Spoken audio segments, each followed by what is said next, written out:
celebrated their joint victory, toasting an end to war, toasting cooperation now between East and West. As one Soviet major put it, with the blood of their soldiers, the Western nations had won our friendship. We felt that the war had somehow swept aside our political differences. We felt joined now by a bond forged in fire. Reconstructed from the memoirs of a Soviet major, Gregory Klimov, this program explores how that Cold War began. But from the air, Berlin was like some dead city. I felt no pity for the Germans. I reminded myself of what they'd done to us. How Russian farmers would for many years find the bones of Soviet soldiers in their fields. Survivors of Nazi concentration camps shuffling about aimlessly. But also ordinary Germans, hungry, homeless, bewildered by the collapse of the Nazi order. As instructed, I proceeded to our headquarters in the eastern suburbs of the city.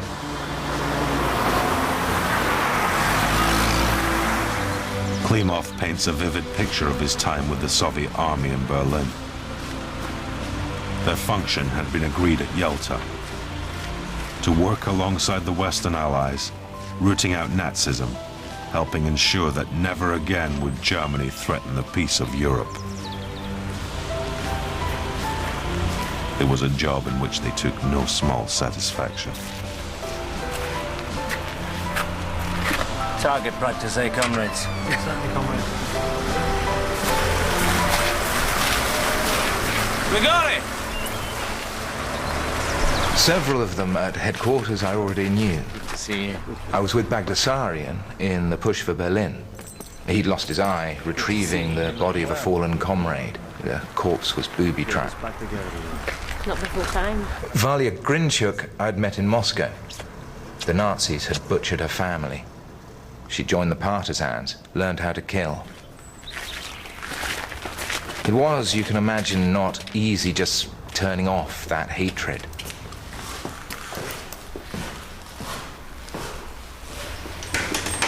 Where's all this stuff from? Good, isn't it? Liberated this morning from the house of Herr Bernhardt on Liebestrasse. Was he a Nazi? In a spirit of true communism, we decided to treat them all equally. Don't be so disapproving, Grigori. To the victor, the spoils. That's what it comes down to.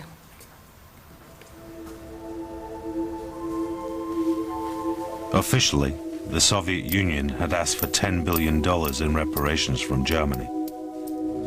Goods in kind to repay some of the damage they'd suffered. German factories were transported back to the Soviet Union, brick by brick, machine by machine. The Allies, the Americans and British, did not disapprove. Few underestimated the scale of the Soviet sacrifice. 25 million Soviet citizens dead, 1,700 towns, 70,000 villages destroyed. The Red Army had borne the brunt of the fighting, and Uncle Joe Stalin, the Soviet leader, was as much admired in the West as he was by most in the East.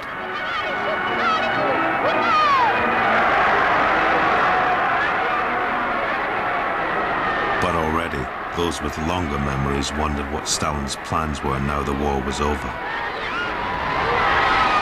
Because Stalin was not just a revered war leader, he was a dictator, a tyrant. In the 1930s, he'd killed as many Russians as had died fighting Hitler. For Klimov and others like him in the Soviet military, the future was viewed with hope, but also anxiety. You see, for many of us before the war, we had hated our country. what the communists had done to it. The war changed everything. It gave us a reason to love Russia, to feel proud.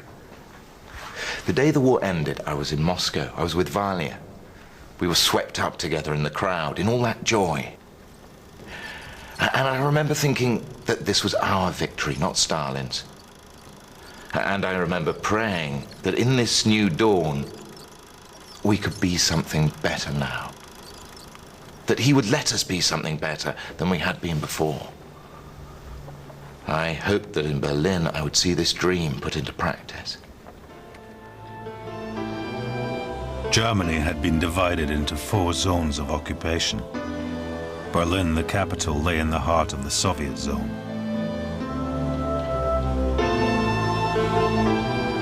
It was itself subdivided, the western sectors controlled by the Americans, French, and British.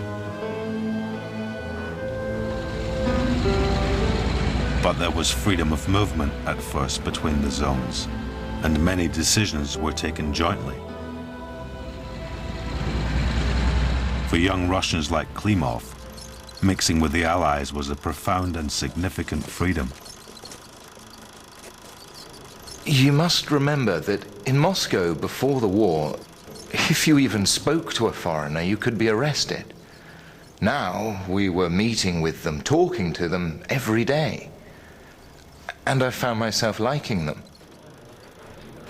Valia had met an American captain. We teased her about it. But all of us, I think, felt they had much to show us about freedom, about democracy. You know what I like? How they all smoke the same brand of cigarettes, from generals down to GIs. Have you noticed? Whereas we're officers, we smoke filters. The men smoke cheap Ukrainian cheroots. Meanwhile, Shabalin sits under his big portrait of Stalin smoking a fine Crimean cigar. This is communism?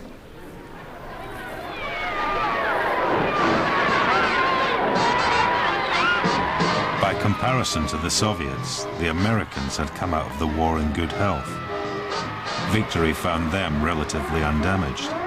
Their economy more than doubled in the war years, ready to exploit new markets. And just before Truman's meeting with Stalin in Potsdam outside Berlin in July '45, he learned another reason to feel confident. The Americans had just tested the world's first atomic bomb.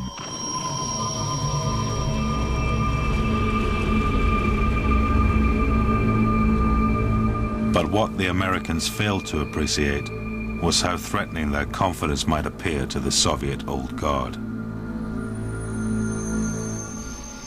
When I look back, of course, it was obvious from the start how our friendship with the Americans would never be encouraged. My very first day, I had reported to Shabalin, our general, and the language he used. It was old-style Soviet language. The Americans you will meet, the British, you know they're all agents of capitalist espionage. You must have no personal acquaintance with them, no private conversations. Here in Berlin, you are in the most advanced line of the post-war front. This paranoia, this sense of threat, it was what we were used to before the war. A closed society, closed minds, keeping out the rest of the world. But that was the lesson that Shabalin and his kind had learned from the war. That the West threatens us. The Americans, the British, the Nazis, it makes no difference. Here in Germany, our job was to build a barrier against that threat. Right from the start, this was the Soviet policy in Eastern Europe. As the Red Army had swept west into Poland, Romania, Hungary, Czechoslovakia, Stalin had seen emerging a belt of territory under Soviet control, securing Mother Russia against any future threat. To those liberated from Nazi rule, The Allies promised democracy. But for Stalin, democracy meant only the freedom to choose a future in line with the needs of the Soviet Union. As a result, in the four-power melting pot of Berlin, contact between Americans and Soviets became steadily more difficult. We still attended the control commissions, but it was awkward. When a problem emerged, it was always the Americans who came up with solutions. They could take the initiative. We could only act on instructions from Moscow. We were cold and distant always. And you could see for the Westerners how frustrating this was. Meanwhile, freedom of movement between the zones was becoming increasingly difficult. And all the time, officers of the MVD, our state security police, were investigating what we at headquarters said and did. It was clear the old methods were returning. I was in there for 5 hours. Every detail they wanted to know, they're disgusting. And you must end the relationship. No, that's what makes it so sick. They say relationships with Americans in some circumstances are to be encouraged. They want to compromise him, Grigory. And if I don't agree to be used as bait, they'll have me arrested and shipped back to Moscow. Klimov himself had never joined the Communist Party, though it might have helped his career had he done so. He knew now this decision put him under threat. And then, one day, he received notice that a major in the MVD was waiting for him outside. I presumed it would mean, at the very least, my recall from Berlin. And questions as to why I'd not joined the party, a formal request that I do so, or just simply arrest, there and then.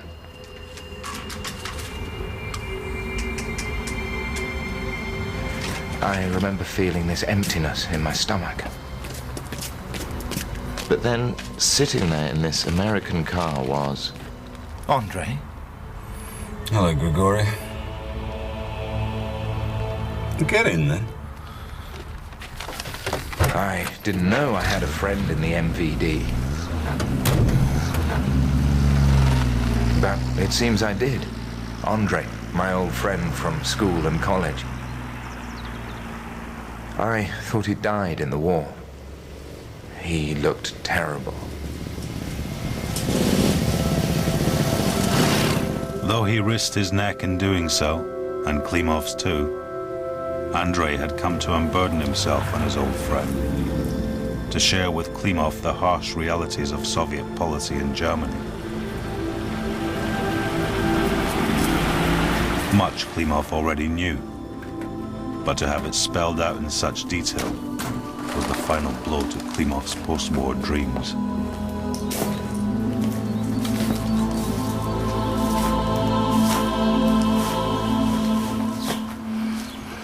Do you know what it means, the democratization of Germany? All the bakers and sausage makers are to be sent to Siberia. The property owners are to be liquidated as a class. Do you know how we purged Berlin after the fighting stopped? It took just one night. 30,000 people taken from their beds and sent straight to the gulags. Even before our troops crossed the Oder, we had the lists prepared. During the war, I killed, I don't know how many Germans. I was on special duties, we didn't take prisoners. But you know what we're doing now? We're killing the German soul.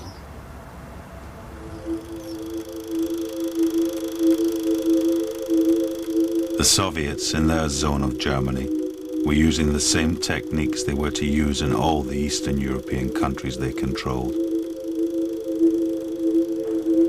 At first, apparent democracy. Elections were held. But when the communists failed to win enough of the vote, more underhand methods began. The merging of the German Communist Party with the parties of social democracy, then the purging of Democrats from within.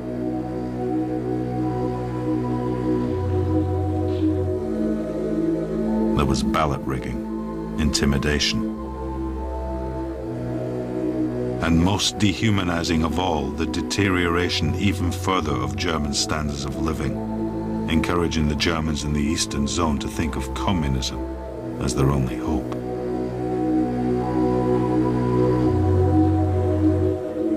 Despite the terrible winter of 46-47 and the famine that followed, there was no relaxation of the hard Soviet policy. It became desperate. The black market thriving. You saw Germans selling umbrellas, shoes, old clothes.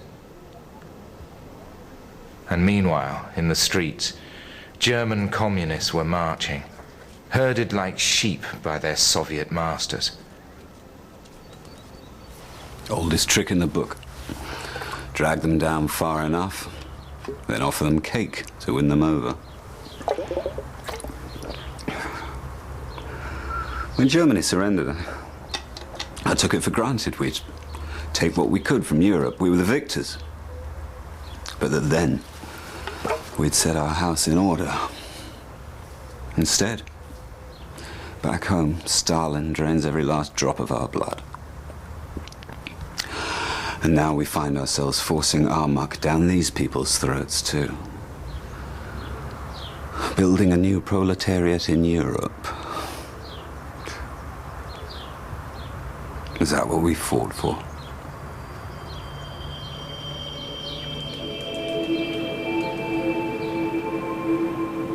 The problem of Germany brought into focus divisions in the wartime alliance. The Western Allies looked to the east and saw no longer an army of liberation, but a conquering army digging in. And in their own zones, the ruins a breeding ground for communism, they saw how Soviet influence could spread still further.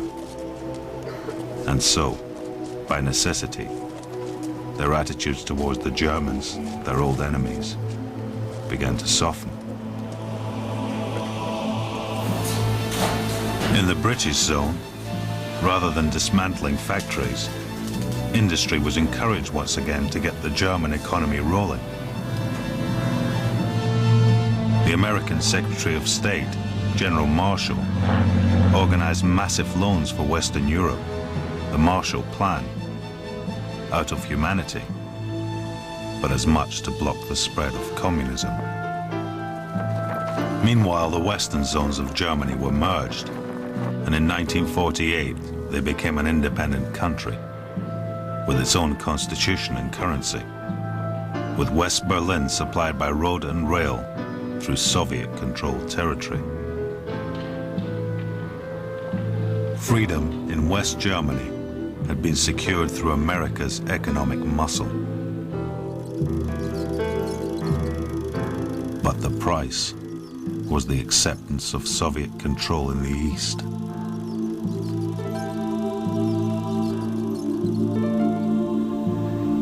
We were left with only the memory of the time when Russians had been welcomed as liberators and allies.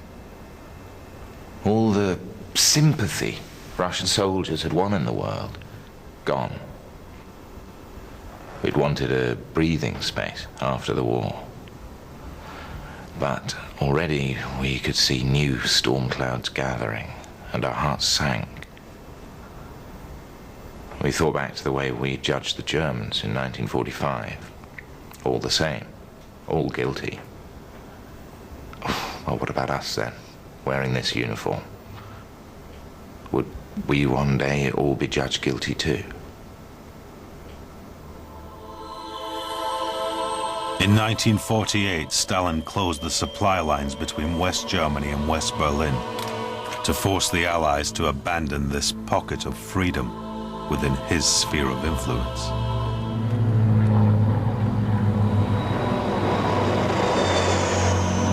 In this, the first test of the Cold War, the Americans showed their resolve, organizing an airlift on an astonishing scale. 450 flights every day to keep West Berlin from collapse. The message was clear. The battle lines were now drawn. There would be no retreat. And Stalin was finally shown to the world in his true colors. No longer Uncle Joe, but a man capable of planning the slow starvation of a city of 2 million people.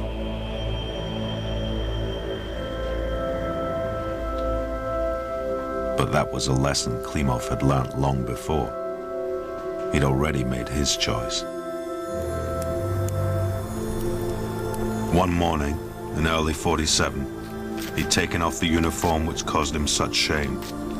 He'd burnt his papers, and dressed in unfamiliar civilian clothes, he'd disappeared into the streets of Berlin to seek amnesty in the Western Zone.